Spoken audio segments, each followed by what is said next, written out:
Hello students, welcome back to my channel next in one.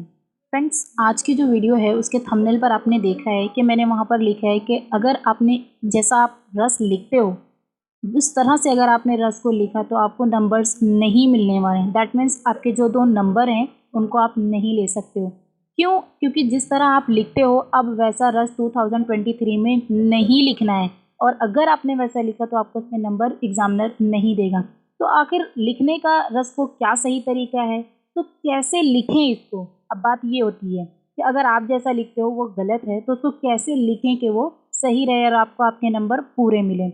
इस video में मैं आपको बताने वाली हूँ कि जब चीज़ें अपडेट हुई थी 2022 में, एट दैट टाइम जब आपकी चीज़ें अपडेट हुई थी उस समय आपका जब 30% लेस हुआ था तो उसके साथ साथ कुछ चीज़ें थोड़ी बहुत चेंज हुई थी, और उस चेंज में आपका रस आता है। उस समय रस में भी चेंजेस हुए थे। तो उस समय आप क्या करते थे, जब आप पहले पेपर देते थे प्रीवियस ईयर में बोर्ड में जब आप देते थे तो वहाँ पर आप परिभाषा प्लस उदाहरण लिखा करती थी, करेक्ट?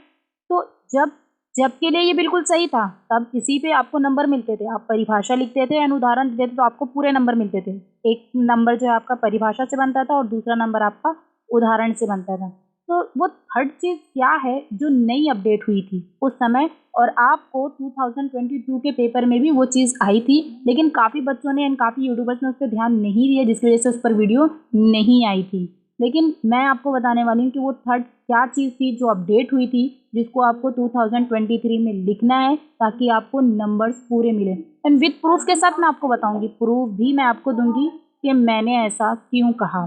करेक्ट? तो चलिए वीडियो को शुरू करते हैं कि वो तीसरी चीज़ क्या अपडेट हुई थी। और वो तीसरी चीज़ जो अपडेट हुई है उसको देखने के लिए, उसको जानने के लिए आपको वीडियो को स्किप नहीं करना है, वरना चीज़ें आपको समझ में नहीं आएंगी।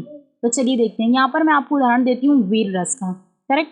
तो वीर रस की परिभाषा मैंने लिखा है, उदाहरण लिखे है, देन वो थर्ड चीज़ क्या है जो आपको 2023 में लिखना है वो लिखा है मैंने। तो चलिए परिभाषा देखते हैं पहले क्या है। परिभाषा है भाव, विभाव, अनुभाव तथा संचारी भाव के संयोग से यदि हमारे हृदय में उत्साह नामक स्थायी भाव की उत्पत्ति होती है तो वहाँ वीर रस कहलाता है। यहाँ पर मैंने आपको एक एग्जाम्पल दिया है वीर रस का, जिसकी परिभाषा मैंने यहाँ पर लिखी है एंड देन नीचे मैंने उसका उदाहरण लिखा है बाद में। तो जो परिभाषा है इस पर मैं पहले भी एक ट्रिक वीडियो बना चुकी हूँ कि अगर आपको रस नहीं याद होते हैं तो आप एक परिभाषा याद कीजिए और उस एक परिभाषा से आप सारे रस की परिभाषाएं लिख सकते हैं। अगर वो वीडियो आपने नहीं देखी है तो आप मेरे डिस्क्रिप्शन में लिंक पे जाइए, डिस्क्रिप्शन बॉक्स में जाइए, वहाँ से आपको वो वीडियो मिल जाएगी। लिंक पे क्लिक करके आप आराम से देख सकते हैं। तो चलिए उदाहरण देखते हैं क्या है। उदाहरण है साजी चतुरंग सेन अंग में उमंग धरी सरजा शिवाजी जंग जिनित चलत हैं भूषण मनत नाद बिहद नागरन के नदी नद मद गोवरन के रलत हैं। ये आपका उदाहरण हो गया। अगर आपके पास कोई इससे इजी उदाहरण है तो आप वो भी लिख सकते हैं, उदाहरण चेंज हो सकते हैं, इसमें कोई वो बात नहीं है कि आप किसी को सिर्फ लिखिए।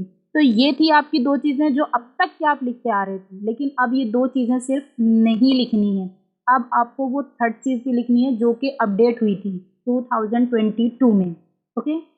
तो जो वो थर्ड चीज़ है जिस पर मैंने क्वेश्चन मार्क लगाया था, परिभाषा प्लस उदाहरण और प्लस की थर्ड चीज़, तो वो थर्ड चीज़ जो है वो है रस के लक्षण। यस, वो रस के लक्षण है। पहले आपको ये चीज़ नहीं लिखनी पड़ती थी, लेकिन अब जब अपडेट हुई थी चीज़ें तब आपको ये चीज़ मिली है कि आपको अब उस पर लक्षण भी लिखने हैं। ठीक है? तो वीर रस के जो हर सबके लक्षण अलग अलग हैं, जैसे स्थायी भाव अलग हैं उसी तरह सबके लक्षण भी अलग होते हैं और परिभाषा में भी थोड़ी बहुत चेंजेस होती हैं। तो जो इसके लक्षण है वीर रस के वो आपको इस तरह लिखना है। पहले आपको यहाँ पर सारी चीज़ें इस तरह अपडेट करनी है, स्थायी भाव, आलंबन, उद्दीपन, संचारी भाव और लास्ट जो आपका अनुभव। तो ये इसके सामने जो मैंने लिखा है वही सारी चीज़ें जो है वीर रस के लक्षण है। तो स्थायी भाव का क्या है? स्थायी भाव वीर रस का उत्साह है, ये एक चीज़ आपको पता है पहले से। एंड आलंबन जो है वो उसका शत्रु है। उद्दीपन जो है शत्रु की शक्ति। अहंकार है, आप इसे आगे इत्यादि भी कर सकते हैं। एंड जो चौथा है वो है संचारी भाव, उसका जो है हर्ष, उत्सुकता इत्यादि। अगर आप दो तीन भी लिखते हैं तो इट्स फाइन, क्योंकि 2 नंबर के क्वेश्चन है, आपको परिभाषा है प्लस उदाहरण है प्लस लक्षण है, तो 2 नंबर मिल सकते हैं आराम से। और जो लास्ट का है वो है अनुभव, प्रहार करना, कम, रोमांच एंड इत्यादि। ये थी वो थर्ड चीज़ जो 2022 में अपडेट हुई थी। और वैसे भी मैं आपको बताने वाली थी कि प्रूफ मैं आपको दूंगी कि जिससे आप जान सके कि ये जो मैं बता रही हूँ वो बिल्कुल सही है। तो चलिए हम लोग 2022 का बोर्ड पेपर देखते हैं। ये देख सकते हैं आप लोग यहाँ पर 2022 का जो है ये सामान्य हिंदी का बोर्ड पेपर है, बराबर इस पे ईयर शो हो रहा है आपको 2022। अब चलिए हम लोग जहाँ पर रस का प्रश्न आपसे पूछा जाता है वहाँ चलते हैं।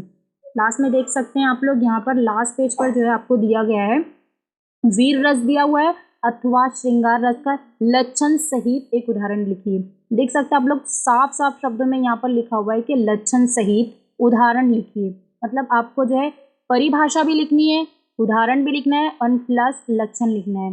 तो देखा आपने यहाँ पर जो मैंने बताया वो बिल्कुल सही अपडेट बताई है और आपको 2023 में बिल्कुल इसी तरह से लिख कर के आना है। आपको परिभाषा प्लस उदाहरण प्लस लक्षण भी लिखना है, चाहे जिस भी रस का आप लिख लो, चाहे वो वीर रस हो, चाहे वो श्रृंगार रस हो, चाहे वो करुण रस हो, कोई भी चीज़ हो आपको सबके लक्षण याद करना है।